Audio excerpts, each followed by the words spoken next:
All right, everybody, welcome back to good old COVID University, and here we are again. So this time I wanted to spend a little bit of time talking about the consequences of greater equality for women on the family and how the family functions and the functions of the family. So now, as you know, if we've taken a look at the history of family, we've taken a look at the history, of women through the feminist perspective, through the conflict perspective. Um, and one of the things we could all probably agree on is that if you're a woman, you are way better off being a woman today than you would have been, say, 50 years ago or 100 years ago. You're certainly way better off than you would have been 200 years ago, right? So there's a great deal more freedom and equality for women. Oh, hold on. In the world today, especially in the United States and in the Western cultural tradition, right? So why? Why did that happen? How did that happen? Well, there's a couple of variables that went on, right? And a lot of that had to do with changes in our economy, right? Oftentimes it does kind of go down to that, where one of the things that we have to understand is that women have always been a central feature in the economy, but during the Industrial Revolution, as the economy shifts, right, as we start seeing more and more people going to work, and work is not something that it overlaps with the household, that kind of changed a lot of our perceptions with this. But even at that, you still had a tremendous number of women who were experiencing the workplace, that worked in the factories, that worked in the mills, that were, there was an awful lot of labor that was done by women, as we're going into the 19th century, right? Um, but and that being said, so women always had this kind of market power, but it was a really, really diffused market power, and there was an awful lot of women who were looking and saying, "Hey, look, we're doing a lot of the same work that men are doing." Um, and we're not getting the same pay, we're not getting the same treatment, we're being harassed and things along those lines. So you have that kind of thing going on where women are asserting market power, um, and you also have, let's face it, you have political and social movements going on that really start to question the secondary status of women, and this goes all the way back. I mean, we can talk about feminism. This goes all the way back to people like Abigail Adams and Mary Wollstonecraft, coming up and saying, "Hey, wait a minute, we keep hearing about all of these rights of men, rights of men, rights of men, but we're not spending an awful lot of time talking about the rights of women. Maybe we should talk about the rights of women." And it took them a little bit, but as we start to move along, we start to see political movements aimed at getting women more access to political power, namely the vote. All right, getting people to, so we can look at, in the United States, the Seneca Falls Convention and the first wave feminist movement of suffrage, right? Getting women the right to vote. And these things kind of carry some other, well, if women can vote and women are already in the workplace, maybe we do need to rethink in terms of some of the standards and the status that we have placed on women. And again, none of this stuff is happening overnight. So we're talking about like Mary Wollstonecraft writing in the late 18th century, and women gaining the right to vote, at least in the United States, nationwide, not until 1920, right? We also start to see new movements starting to develop as a result of World War I, post-World War, where we started to question all of the standards that existed in our society during this period of time, not the least of which was secondary status of women. So we can kind of see, if you look and study sexual politics, the 1920s was a huge expansion of cultural access for women in the cultural sphere, in the cultural world, not just expressing strength and will and sexuality and things along those lines. The 1920s was a huge time for that. Um, so um, so a lot of that kind of took a back seat during the Great Depression, but as we move into the 1960s, we start to see a lot of these, I guess we could call them feminist movements, from suffrage and political representation to cultural representation, um, to discussions of sexual politics, as talked about by a lot of our postmodernist feminists and radical feminists. kind of starting to merge in the 1960s with this youth culture that developed, after World War II, that really started to question a lot of the social, a lot of the social norms associated with gender. So that kind of starts to drive and get people questioning. Hey, maybe women should have greater equality. Maybe they should be treated with a lot more respect in the culture. And you also had economic, issues going on, right? So in the 1960s, we got this movement in politics. It's giving women more voice in politics. It's giving women more voice in the culture. And we also start, and of course now this is translating into higher levels of education for women. Women getting college degrees to the point where today more women go to college than men go to college. And this is going to translate into cultural and economic opportunities, and these cultural and economic opportunities are going to start to play out starting around the 1970s, 1980s, right? What's going on during this time period? Well, during this time period, we start to see incentives for women, middle-class women, to enter into the workforce at higher numbers. Why?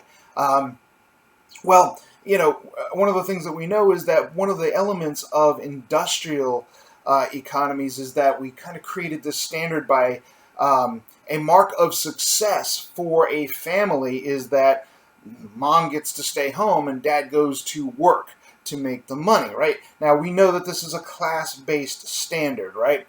That only people who could afford this had this luxury of mom staying home raising the kids and dad going to work, right? So this was largely a middle class, an upper class and middle class, standard, a threshold of success. Working class women were still in the workplace. They were still going into the factories. They were still doing manual labor and stuff like that. So let's remember that that's a class-based assumption, but that class-based assumption becomes the cultural norm, right? It was just kind of understood that dad went to work and made the money, mom stayed home and took care of the kids, and if your family couldn't do that, that was a problem with your family, not a problem with the culture, right? So, but in the 1970s, we start to see a greater impetus for women entering into the workforce for a couple of reasons. One of the reasons is that the times were more difficult. We were experiencing higher inflation. We were experiencing a massive unemployment as the United States started to deindustrialize, and a lot of those industrial factory jobs started to go away. Working into the 1980s. So, what did that leave? What used to be good-paying jobs are now drying up, and now there's this impetus for more and more women to enter into the workforce to make it easier to make ends meet. But there was also the cultural acceptance of women entering into the workforce at higher levels, right? So women could now start to get jobs that were at one time only available to men. So we started to see, which of course that equates to greater market opportunities, that economic power. Women now become consumers. More of the consumer market is geared toward women, and not just the household, buying a toaster that makes your life a little bit better, but actually buying luxury commodities geared toward women. So we're starting to see a lot of these shifts, but these shifts are with regard to shifts in the market and shifts in the politics and shifts in the culture. All of these things are starting to equate to greater equality for women in the society as a whole. And how does that translate into conjugal roles? Now, what do I mean by conjugal roles, right?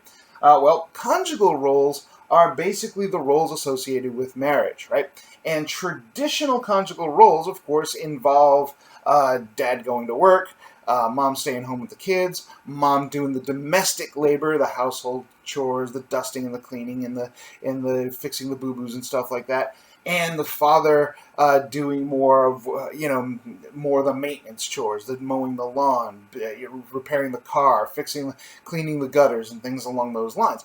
So this is what we're talking about with regard to conjugal roles. It may even break down into like discipline, where dad was responsible for the major discipline in the household, whereas the mom took care of the minor discipline. So these are the accepted roles with regard to gender, right?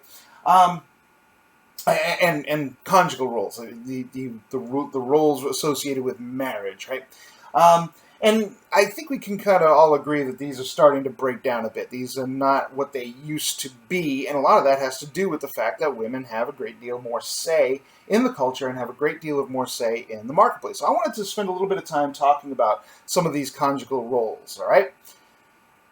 All right, so to help us make sense of these changing conjugal roles and the many different sociological ways we can have to understand them, what I figured I'd do to make life easier to kind of organize this information is I figured it would be easier to organize this according to kind of a two-axis compass, right? Now, the north-south compass here is going to be divided up into structural explanations and interactionist explanations. That kind of makes sense, right? And then what I figured I'd do is I'd create the east-west axis is going to represent consensus positions and conflict positions on this. All right. So now, we can just start off here with this northwest corner of the compass and look at the structural consensus position. Right now, if we're thinking in terms of structural explanations and consensus explanations, then clearly what we're looking at is a functionalist perspective, right?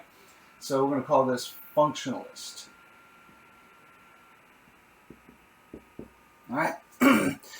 So this is our functionalist perspective, and one of the things that we start to see happening with regard to the functionalist perspective is kind of asking, where is this coming from? Where is this greater equality, and where are the where are we getting the rules with regard to these changing conjugal roles, and how is it that we're all largely agreeing on this, right?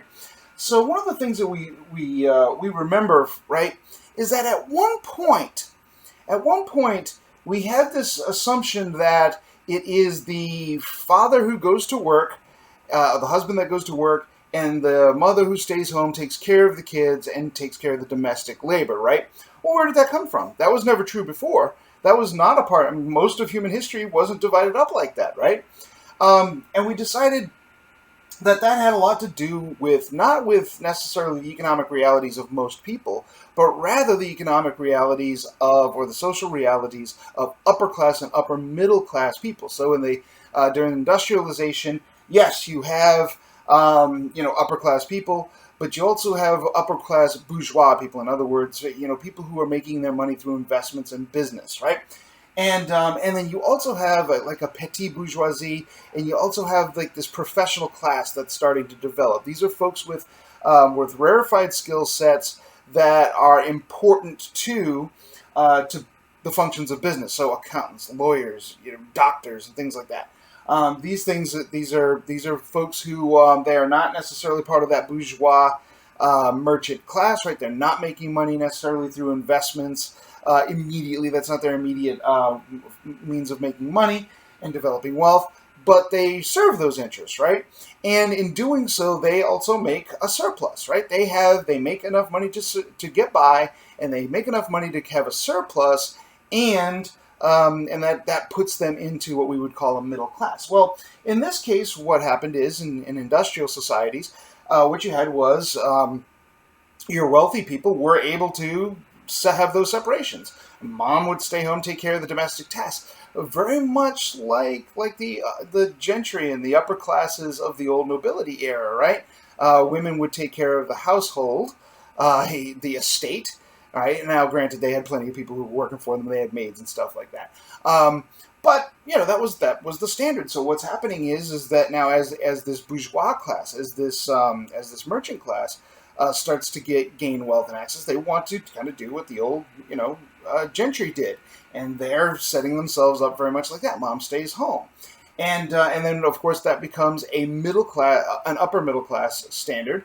And then, obviously, the standard middle class, they want to do the same thing. And then even the lower middle class, it may be a little bit more difficult for mom to stay home and take care of the kids in many regards, but it's still something we want to do because it's about status at that point. It's about social status. Mom stays home, takes care of the kids, and then it becomes kind of the standard for even the lower middle class. And now it's really only the working class, and even the working class will largely do the same thing, right? If they will stretch resources to the point where mom does stay home and take care of the kids, and dad goes out to work in the working class. And it's really only the lowest of the working class then in which mom and dad both end up going to work, right? It's a status thing. Well, what's happened, right? So what we start to see happening in society now is that a lot of those upper class women, many of them who the expectation would have been staying home, now what's happening is those upper class women and upper middle class women now have the resources to go to college, to study in their fields, right? And they also kind of have the expectation, hey, you know what? I've done all this study. I've created, a body of work here. I actually want to go out and have a career. So upper class women now are in a position where they can go out and have careers. Previous to that, they would mostly upper class women spend a lot of time, running charities and nonprofits and things like that, social groups. But now they're saying, hey, we actually want to go out and have a career. So that becomes something that the upper class women are able to do. And pretty soon that starts to come down to upper middle class women are saying, hey, wait a minute, I want to do the same thing. We have the resources. I can go to college. I can get a career. I can go to work. I can do these things. I want to do these things. And then it starts to filter down, right? The middle class women now then start to gain this expectation. And then even to the point where we get into the more upper working class, right? Women are saying, hey, I want to go to work. I want to go out and I want to start a career. I want to get into a field, right? So functionalists have a word for this, right? The functionalist has a term for this, and it's called stratified diffusion. Stratified diffusion. In other words, shh. It's okay. It's okay. Falcor's going a little nuts. Come. It's okay. It's okay, girl. It's okay. Down you go. I'm right here. It's okay. It's okay. Good girl. Good girl. Uh-oh. Yep. You may see the screen shake a little bit. All right. You're a good girl. I know. You're such a good girl. All right. So this is called stratified diffusion. I'm petting a dog while I'm talking to you. This is called stratified diffusion. In other words, the norms start as upper class norms or upper middle class norms and then diffuse down to the rest of society so that even people in the lower classes who may not even be in a position to satisfy the norms still see that as an expectation, right? So then what ends up starting to happen is we see these standards of stratified diffusion. We start seeing it in the marketplace, right? So we start seeing these things happening in the economy where we start seeing more and more women in the workplace, right? But we also start to see it in the media and in the culture, right? So we can kind of take a look. If you ever watch like 1950s, 1960s, early 1960s television, it was a clear dad went to work, mom stayed home and baked the cookies. Leave It to Beaver, Father Knows Best. All of these. I mean, they're all largely following the same script in that regard, right? But now what we start to see as more and more women start to enter in the marketplace, they start to become, they start to gain market power, market access.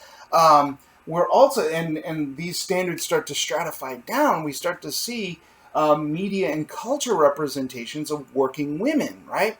And they weren't necessarily just... we don't just see the Father Knows Best kind of arrangement. We do start to see working with. We see the Murphy Browns, and we start to see, Mary Tyler Moore, and these representations of women in the workforce who are competent and bright and capable. And that starts to become more and more acceptable within the cultural landscape. And then, of course, we start to see state influences on this as well, right? So we start to see laws put into place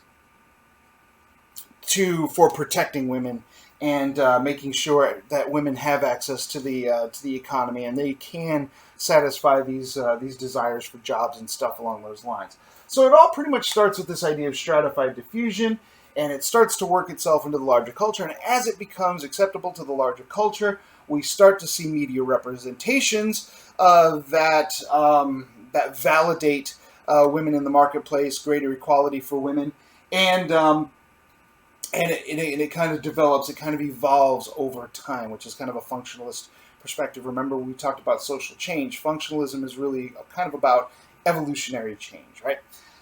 So then we can kind of take a look at how this plays out within from a conflict perspective, right? And of course, the conflict perspective, what we're going to focus on mostly is the Marxist perspective. Right. So how does this greater access for women in the marketplace kind of play out? And of course, Marxists are very interested in economies and defining things and looking at things in terms of economics, right? So in this case, we can kind of take a look at conjugal roles in terms of three different kinds of economies, right? A political economy,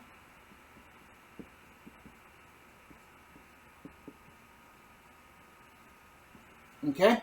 How does this play out with regard to how power is associated within families? And of course, one of the things that we can say, well, if women have greater access to to economic power, then maybe they'll also, translate into greater access to political power within the household.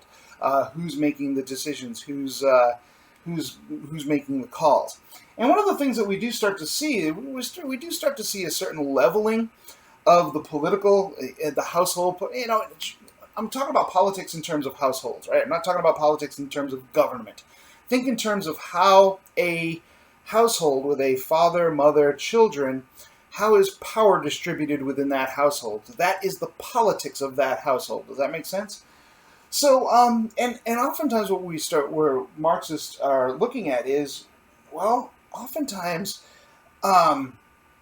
we still see men largely maintaining their power roles within the households, and oftentimes what we're starting to see is in household, especially in households where the power of men is questioned, right?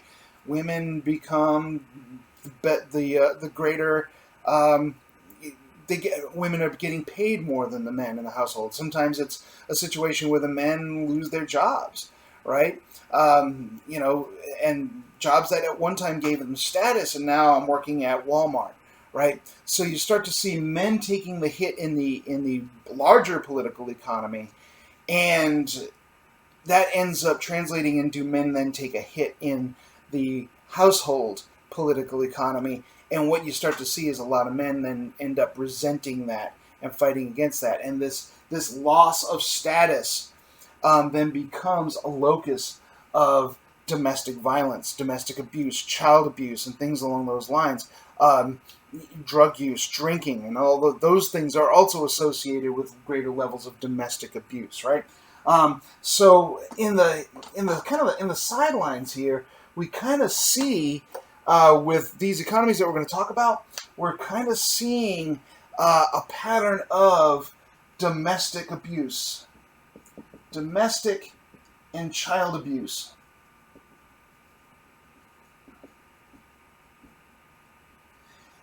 Going on. And this oftentimes, from a Marxist perspective, reflects the challenges taking place in the household with regard to patriarchy, right? As opposed to, the loss of power in the larger economy, right? I may not be able to fight whether or not I lost my good union job at the mill and now I have to work at Walmart. But I can fight and I can assert myself in the household when I'm starting to lose power and status within the household. And that may take place in terms of domestic abuse and child abuse and that kind of thing. Maybe I'll do another lecture on domestic abuse. It's a real complicated issue. Another economy, of course, a political economy traditionally has been in the hands of men, and there's some conflict with regard to that. Another kind of economy is what we call moral economy, right? Moral economy is who makes the rules, right? Who determines the values. And a lot of times in traditional households, women had an awful lot of say in the moral values of the household. Oftentimes it was mom who made sure that everybody got to church, and things along those lines. So women had a lot more say in the moral economy and the moral influences in the house. And then we have another concept called emotional economy.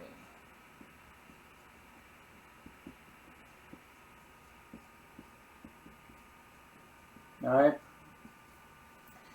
And emotional economy is real fascinating, and some folks will recognize a lot of this. So you have households that are based on a presumption of a love relationship, right? A certain amount of intimacy, right? Well, what ends up happening is, if that's the case, if the emotional element becomes a part of the economy of the household, how does that play out? Well, that plays out with, for instance, withholding love and withholding intimacy in order to assert power, right? And that, of course, infers that we have two people who love each other and who love each other equally. But that's not always the case, right? What if one person in the household loves the other more? Well, then who has the emotional, economic power within that relationship, right? If somebody in that relationship is just flat out turned off from that relationship and really doesn't care one way or the other, well, then there's not an awful lot of, in fact, that person has a tremendous amount of power, because then they are able to just turn their emotions on, turn their emotions off as needed to get the things and the resources that they want, right?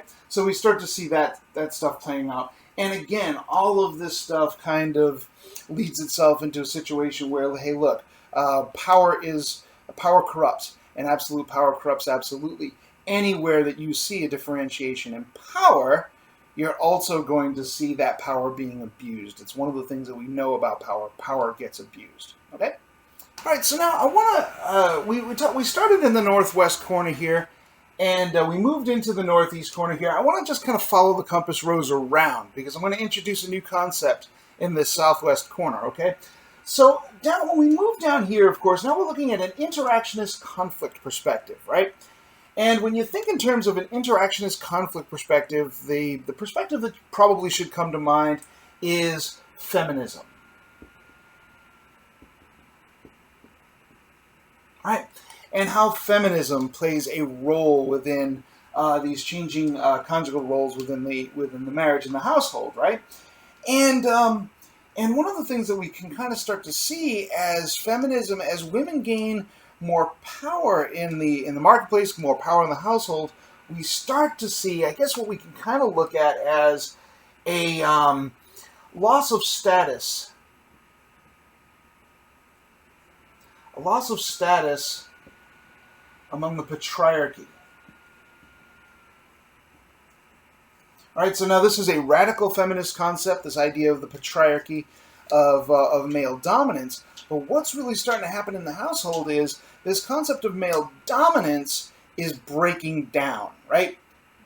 And it's breaking down. And this is kind of a source of conflict taking place within the household. And it's a conflict by which women are still have not quite reached parity with men, right? So one of the things that we start to see is the breakdown of instrumental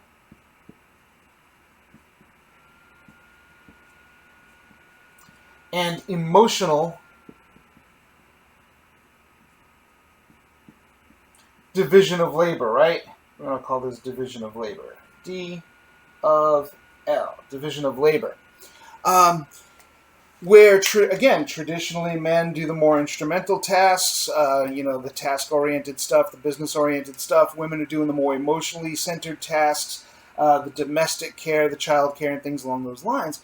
And one of the things that we're seeing actually happening is, well, this is kind of playing out in the larger society, where instrumental tasks in the larger economy are still largely male-dominated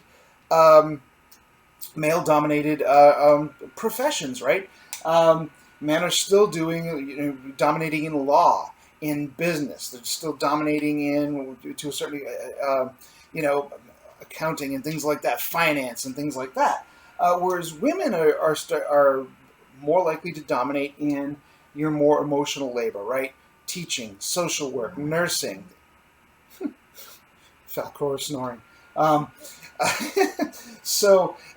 things like that, things that have more of an emotional charge, and this kind of plays out in the household. So feminists are pointing out that, yes, women have made great strides, but there's still this presumption that men are going to do the instrumental tasks and men are better at the instrumental tasks, and that women are going to do the emotional tasks and that women are better at the emotional tasks, right? And of course, in our capitalist market-based economy, instrumental tasks tend to be more highly valued, right? They tend to be higher pay. So we see this starting to play out, and therefore, oftentimes in the household, what we start to see is the jobs that we do. Dad is going off and he is working for a law firm, or he's working for a bank or an investment firm, and mom is a teacher. Well, guess what has happened is in the marketplace, we're seeing kind of a reproduction of these gendered roles that used to exist in the household, and that then translates down as we get back into the household, as women experience what a lot of feminists identify as what's called a double shift,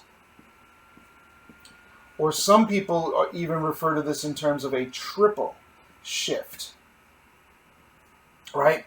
So women are going to work, and then they're returning from work, and when they come home and they go to the household, they're still largely being responsible for the domestic tasks, the child rearing and things along those lines, the emotional labor, because it's just an extension of the emotional labor that they're playing out in the marketplace, right? What is this triple shift? Well, this triple shift is so mom comes home, she works, that's her first shift. She comes home and she does the domestic labor, the domestic tasks, the household tasks, the cleaning, the laundry, cooking, that kind of stuff. And then she's also responsible for these emotional tasks, right? To make sure everybody in the household is okay. So that is what feminists identify that as the triple shift. And that's kind of work in and of itself, right? So we're starting to see this played out. And this is how the feminist perspective looks at it. And one of the things that we do, there's some research to back this up, right? Yes, it is true that more men are taking on more and more domestic tasks, and they're taking on more and more of the emotional tasks, right? But oftentimes it's not necessary. It's usually out of necessity. Well, I don't want to say usually because that's a 51% kind of a. But oftentimes it's out of economic necessity. Dad lost his job. Mom still has the job. Dad's staying home with the kids.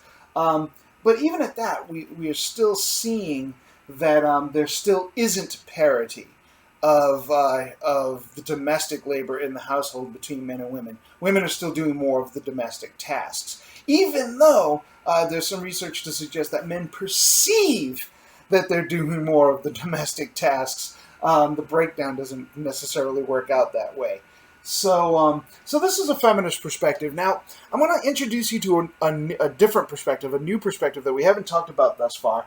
And it is kind of a consensus interactionist perspective. And you're probably thinking, oh, I don't know about this, right? Well, this is a perspective that comes up and is talked about in your book, although, and it is a position called post-feminism. All right? So the post-feminist perspective is saying, you know what? The post-feminist perspective is saying, we appreciate all of the things that the first and second and third wave feminists did, and the sexual revolution, and all of this stuff. This is great stuff, but for the most part, the work is done. We've done it. And now there's really not a reason for a politically active feminist movement, right? Feminism is pretty much embodied in the culture. Yeah, most people would agree that men and women should be equal. So feminists have won.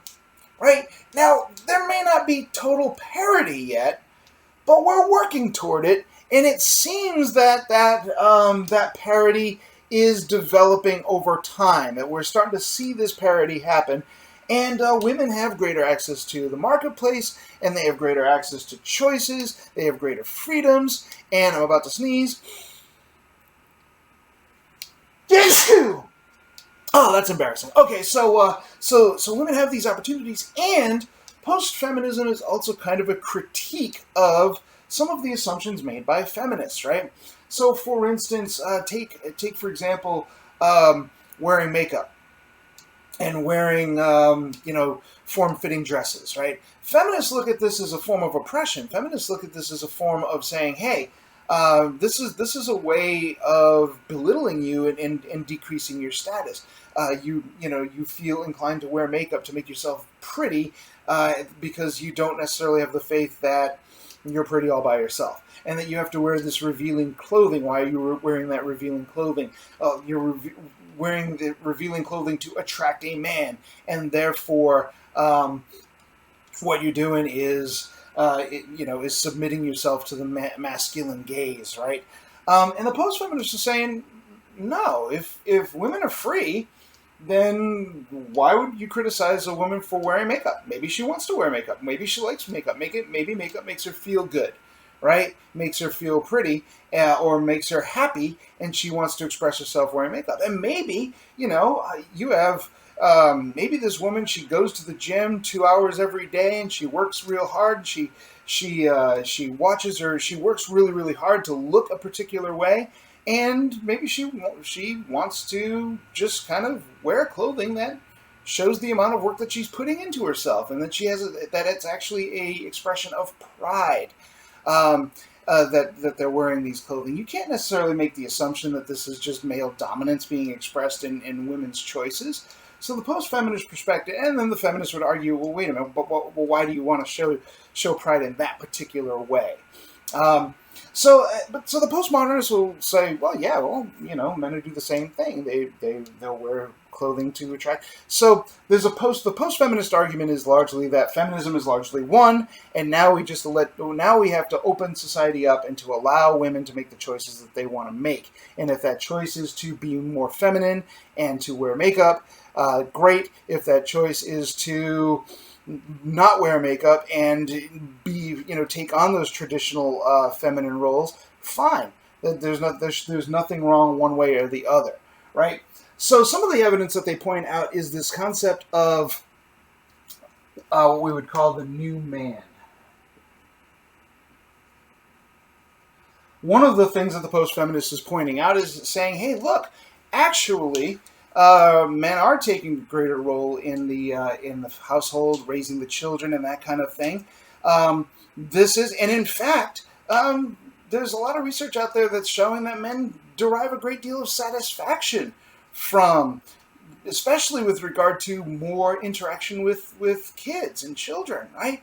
Where and we saw the mask we wear, where you saw a lot of men who didn't have good relationships with their own fathers, and now they're trying their best to build strong bonds and emotional bonds with their own children, and deriving a great deal of satisfaction from doing that. So we're starting to see this idea of the new man develop, right? We're also starting to see a lot more diversity in family life, greater diversity. A lot more diversity in family in family life, and we're starting to see a lot more diversity in marriages itself, right?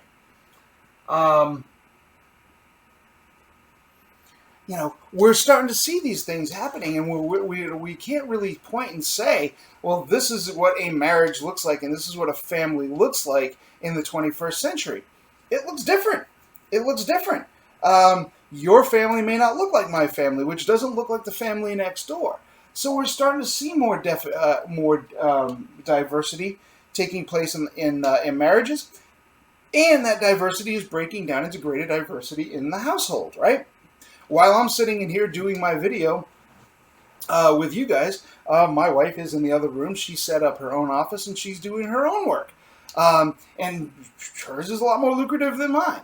So we're starting to see this diversity taking place in the family as well as in marriage. And this is an indication among the post-feminists that maybe we don't necessarily need to put all that much more influence into feminism anymore, that we don't necessarily need the active feminism, the politically active feminism that we have seen historically, right? Now, the feminists, of course, are going to counter-argue with that, and they're going to say, hey, actually, no, all of the stuff that we gained through our political activism is stuff that we can lose if we stop being politically active, because we don't yet have that parity. And if you want confirmation of that, just take a look at the Constitution of Congress and the Senate, and take a look at what happened to all of the female candidates for President of the United States thus far, right? We still don't have that parity. Take a look at the board of directors of most corporations in the United States. You don't see parity, right? So, so if we back off now, the gains that we've made will probably end up losing in the long run, because we've backed off. So anyway, this is another one of those arguments that we talk about in sociology. As you're doing your sociology essays, you are going to see arguments. You can use this kind of as an argument scale. So if you can write your essay from the perspective of the argument between, if you get a question on conjugal roles, you can use the argument of the functionalist perspective and the Marxist perspective. And if you want to offer a thesis that supports a functionalist perspective, you can counter-argue that your antithesis is the Marxist perspective, and your support becomes the post-feminist perspective. So you can incorporate three theories into your essay and increase the likelihood of passing that exam. You can do the same thing with regard to, if you take a Marxist thesis, you can antithesis, your functionalism becomes your antithesis, and your support becomes feminism, right? And you can work your way around the rows. A feminist thesis is going to be supported by Marxists and may be, contradicted by post-feminism. You can work your way around the compass here in much this way, and that kind of shapes and forms your argument. Anyway, again, if you have any questions with regard to shifting conjugal roles, please contact me, email, classroom, Zoom, whatever, and I'll be here.